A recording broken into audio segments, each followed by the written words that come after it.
সকাল সকাল ঘুম থেকে উঠেই চলে এসেছি রান্নাঘরে। আর এদিকে আমার কিন্তু ভাত, ডাল, ডিমের ঝোল সেটাও হয়ে গিয়েছে। এটা হচ্ছে সকালের জন্যে। আর দুপুরে রান্না আবার করব। আর এত গরম, এত বৃষ্টির মধ্যে এত গরম। আর এটাই তো আমাদের জীবন, সকাল হলেই আগে রান্না বান্না করতে হবে। ছেলের স্কুলের টিফিন বানালাম, ও স্কুল থেকে আবার পড়তেও যাবে, সেটার জন্য ওখানে গিয়ে খাবে, সেটার জন্যও ভাত রেডি করে দিলাম। আর ডালের সাথে করেছিলাম আমি বেগুনি, আর এদিকে করেছিলাম ডিমের কারি। তো এটাই হচ্ছে সকালের রান্না বান্না। তো সবাইকে খেতে দিলাম, ছেলেকে স্কুলের জন্য সমস্ত কিছু রেডি করে দিলাম, আর বরকে খেতে দিলাম। ওদিকে নিচে শাশুড়িমাকেও খেতে দিয়ে এসেছি, আমিও খেয়ে নিলাম। আমি সকালে যেহেতু ভাত খাই না, অন্য কিছু খাই, চা টা খাই, তো সমস্ত কিছু সকালে সব রেডি ফেডি করে আবার চলে এসেছি দুপুরে রান্নাবান্না করতে। দুপুরে করব কিন্তু আমি কুমড়োর তরকারি। আর বর নিয়ে এসেছিলো হাবড়া থেকে বড় একটা শোল মাছ, বড় মানে অনেকটাই বড়, তোমরা দেখাগুলো দেখেই বুঝতে পারছো, মানে মাছের পিসগুলো আর কি। তো এখন সেটাই রান্নাবান্না হবে। আর এত গরম লাগছে, এত গরম লাগছে কি বলবো। তো যাই হোক, শোল মাছ কিন্তু আমি আগে অতটা খেতাম না, ভালোবাসতাম না, মানে কোনোদিন খাইও নি। তার মধ্যে আমার একটা পার্সেল এসেছিলো, তো নিচে গেছিলাম সেই পার্সেলটা আনতে। তো শোল মাছ আমার অর্ধেক ভাজা হয়ে গেছে, অর্ধেক ভাজছি। এদিকে কিন্তু আমার কুমড়োর তরকারিটাও কেটে কুটে রান্নাবান্না কমপ্লিট, মানে কুমড়োটা আর কি। তো এখন করব আমি শোল মাছ।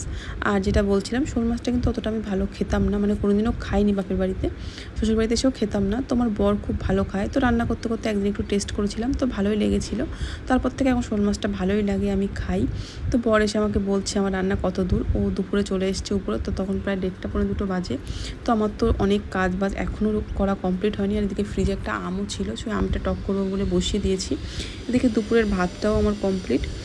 আর তারপরে ও আমাকে বলছে এখনও কি হয়নি, আমি বললাম না, এই জাস্ট মাছের ঝোলটা হলেই হয়ে যাবে। তো তারপরে কিন্তু এখন আমার হচ্ছে মাছের ঝোল। আর মাছটা কিন্তু শোল মাছটা কিন্তু আমি আলু দিয়েই করব, মানে পেঁয়াজ, রসুন, আদা, জিরে সমস্ত কিছু দিয়ে এই যে কষাচ্ছি আলুটা। আর মেয়েদের জীবন সারাদিন শুধু রান্নাঘরেই কেটে যায়, রান্নাঘরের থেকে বেরোলে বাকি যা কাজ থাকে সারাদিন। আর আমার কিন্তু কোনো হেল্পিং হ্যান্ড নেই, মানে আগে একজন ছিল, সে অন্য জায়গায় কাজ ধরেছে, আমার এখানে আসতে দেরি করে বলে আমি তাকে ছেড়ে দিয়েছি। আর একজনকে সবসময় ডাকতে হয়, তো সেই জন্যে তাকেও এখন আমি আসতে বারণ করেছি, মানে এত ডেকে পারা যায় না। তো এখন আমি নিজেই সমস্ত কিছুটা করি, তো সেই জন্য অনেকটাই দেরি হয়। আর তারপর তো শুধু রান্না হতো না, আরও অনেক কাজ থাকে, যেমন পুজো দেওয়া, জামা কাপড় কাচা। তো এখন রান্নাবান্না কমপ্লিট করে রান্নাঘর গুছিয়ে স্নান করে পুজো দিয়ে তারপর কিন্তু দুপুরের আমার খাওয়া দাওয়া। তো এখন হচ্ছে আমি মাছের ঝোলটা দিয়ে দিলাম জল, গরম জল। তো মাছের ঝোলটা ফুটছে, আর মাছগুলো দিয়ে দেবো এখন আলু আর জলের মধ্যে দিয়ে বেশ খানিকক্ষণ ফুটতে দেবো। আর দিয়ে আমি কিন্তু বাকি যে কাজ বাজ আছে, যতটা বাসন জমেছে সেগুলো এখন বেসিনে নিয়ে সেগুলো এখন মানে ধোয়া পরিষ্কার করব। দেখ কত বাসন হয়েছে। আর রান্না করা মানেই যে একটা দুটো বাসন তা কিন্তু না, ভাবে একটা দুটো বাসন ইউজ করব, বাকিগুলো করব না, কিন্তু না, এক গাদা বাসন জমে যাবে, এটা হচ্ছে রেগুলার। তো তারপরে মাছের ঝোলটা আমার কমপ্লিট, এখন আমি রান্নাঘরটা পরিষ্কার করব, আর তারপরে দুপুরবেলা খাওয়া দাওয়া করব। তো এই ছিল হচ্ছে সারাদিনের ব্লগ দুপুর পর্যন্ত।